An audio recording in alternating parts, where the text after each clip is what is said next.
coming from, as Steve's describing it, from Sanders counties. What is that?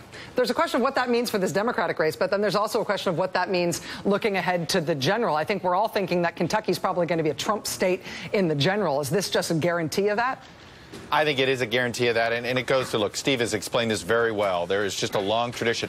You know, Kentucky is one of these states. Chuck, I have to interrupt you. There it is. For just 1 second. We used to do this all the time, Rachel. Yeah, you remember? So, you know, you are a good person to interrupt. It always means something interesting is about to happen. NBC News can now project that Hillary Clinton is the apparent winner of the Kentucky Democratic primary. Chuck, while I have you here and while you are still making that point, will you explain apparent winner versus projected winner?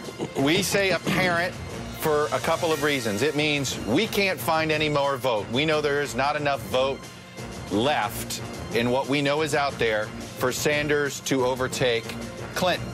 But we don't know, you know, over the next 24 hours, you will have local election officials. They sort of will correct things. Things happen. You know, you hear about this all the time. And because it's such a close race and such a close vote, let's say there's a county that, a small county even, but maybe they wrote down the number wrong at the Secretary of State's office and stuff like that. So it's our way of covering ourselves to saying, look, it's possible there is a margin of error, essentially.